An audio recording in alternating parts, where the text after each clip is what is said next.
दोस्तों, आज की कहानी का शीर्षक है वो आखिरी चिट्ठी। ये कहानी आपकी है, ये कहानी हर घर की है, ये कहानी आज के समाज की है, जहाँ पर वृद्धापन की उपेक्षा, आत्मसम्मान की पुकार, इन सारी चीज़ों को एक साथ लगाया गया है।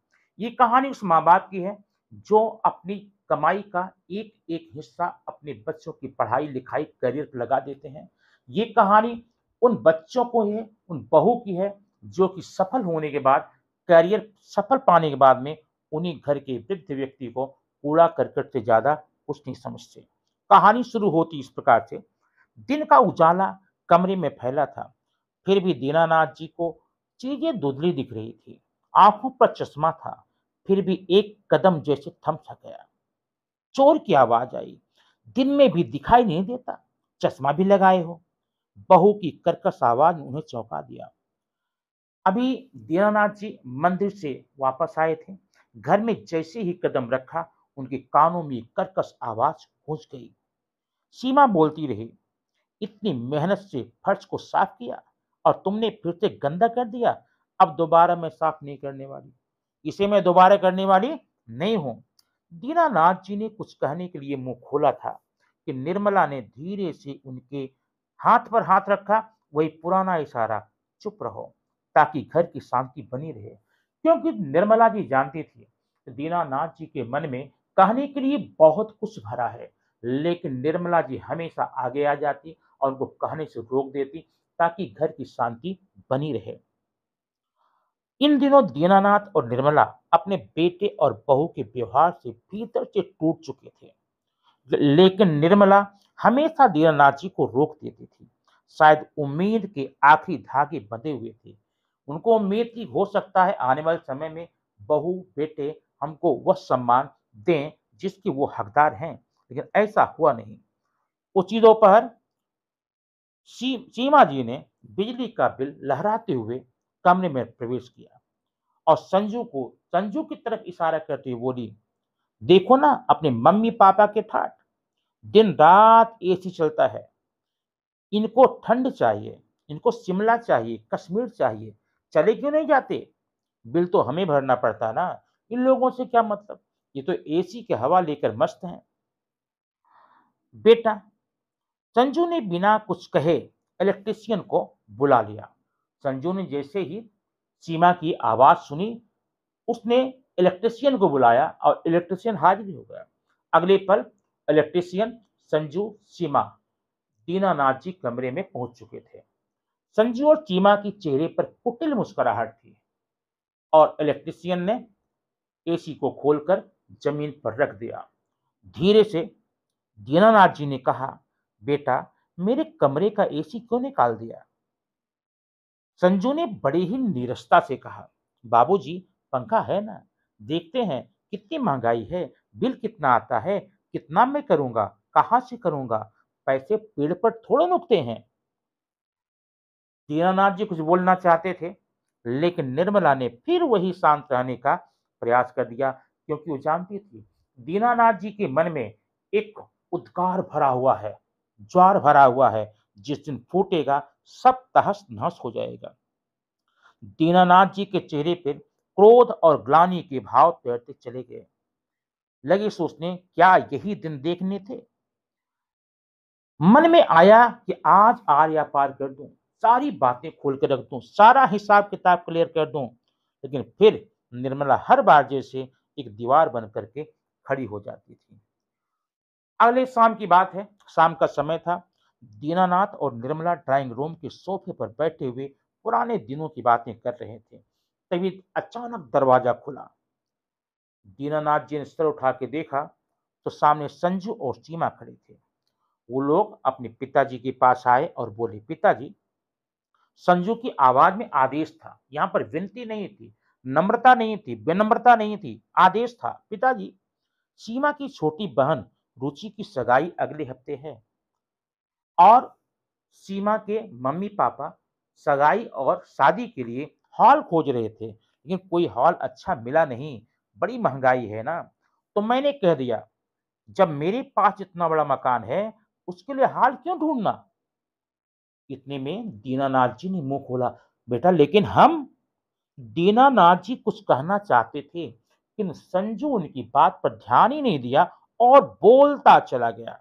इतना बड़ा आलीशान घर है, सब मेहमान आराम से आ जाएँगे। मुझे पता है, पिताजी मुझे पता है कि आप लोगों को शोर-शराबे से थोड़ा दिक्कत होती है, परेशानी होती है। इसलिए आप लोग कुछ दिन के लिए इसी शहर में कोई किराए का मकान ले लीजिए और उसमें रह जाइए, ताकि आपको किसी प्रकार की बाधा ना हो। अब दीनानाथ जी के धैर्य की सीमा टूट चुकी थी। चेहरे पर कठोरता, आंखों में आक्रोश था। लगे बोलने, बेटा अब तक तुम्हारी माँ के कारण मैं सब कुछ सहता रहा, लेकिन अब नहीं। स्वाभिमान को मेरे कोई ठेस पहुंचाए मैं बर्दाश्त नहीं कर सकता। ये घर मेरा है, मेरी जिंदगी की कमाई से एक एक ईंट रखी है। इस घर में मेरे सपने हैं, तुम्हारी माँ की हंसी है, और आज तुम कह रहे हो कि मैं किराए के मकान में जाऊं। इस घर में तुम शादी करोगे, सगाई करोगे? वाह बेटा वाह, तुझे लाज भी नहीं आई। मैं कहीं नहीं जाने वाला।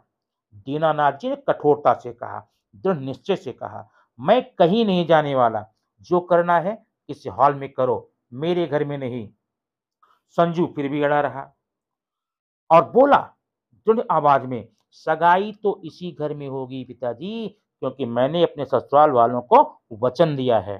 सगाई इसी में होगी, आपको बाहर जाना ही पड़ेगा। इतना कह कर के रात में सब अपने अपने बेडरूम में चले गए, सोए। सुबह होते ही, जैसी सुबह हुई, सीमा और संजू दरवाजा खोल करके बाहर निकल गए और ये बोलते हुए कि आज मुझे दिन भर शॉपिंग करनी है।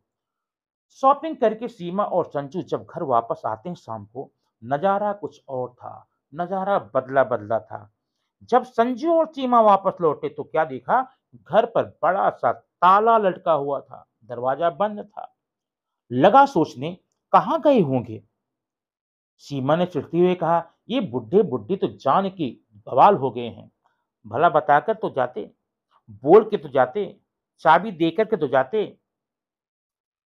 संजू ने अनुमान लगाया, पिताजी शायद चाबी बगल में आंटी के यहाँ देकर गए होंगे। दोनों पहुंच गए पड़ोसी में।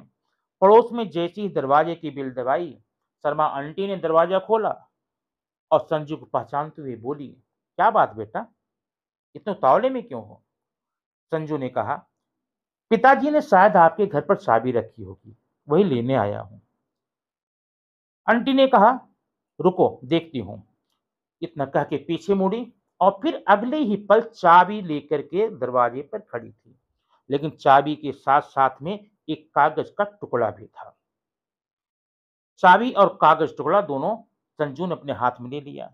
सीमा ने पूछा, इसमें क्या लिखा है, ये कागज टुकड़ा कैसा?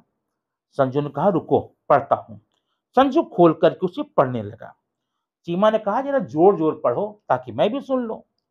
अब संजू ने उस चिट्ठी को बड़े ही अच्छे से पढ़ने लगा। चिट्ठी में लिखा था, बेटा संजू, हम लोग बिना बताए चले आए, क्योंकि अब कहने के लिए कुछ बचा नहीं था। वैसे ये चिट्ठी मैं गुस्से में नहीं लिख रहा हूँ, मैं बड़े ही प्यार से लिख रहा हूँ। ये चाबी जो आपके हाथ में है, ये इस मकान की नहीं है, अपने घर की नहीं है, बल्कि यह चाबी उस घर की है जो मैंने इसी शहर के अंतिम छोर पर लिया है, तुम्हारे लिए किराए पर। इस मकान का किराया केवल 15,000 रुपए है, और जो शायद तुम देख सकते हो, 15,000 रुपए देने की हुकूमत आपकी है। अगर पसंद आए तो आराम से रहना, और पसंद न आए तो सीमा के साथ मिलकर के कोई नया मकान देख लेना। रहा सवाल इस घर का, तो बेटा इस घर को मैंने एक ट्रस्ट को दान दे दिया है, जो कि यहाँ पर आगे चल के वृद्धाश्रम बनाएगा। फिलहाल अभी हम लोग हरिद्वार में 1 महीने के लिए हैं। 1 महीने बाद वापस लौट कर आएंगे, उसी वृद्धाश्रम में रहेंगे जहाँ पर कि मैंने अपने घर दिया है बनाने के लिए। और बेटा संजू, तुम सोच रहे होगे कि शायद हम बुरा मान गए, लेकिन नहीं, अब हमने खुद को पहचान लिया है। अब हम वही रहेंगे जहाँ सम्मान के साथ सांस ले सकें, और शायद कभी कभी तुम्हें भी हमारी कमी महसूस होगी।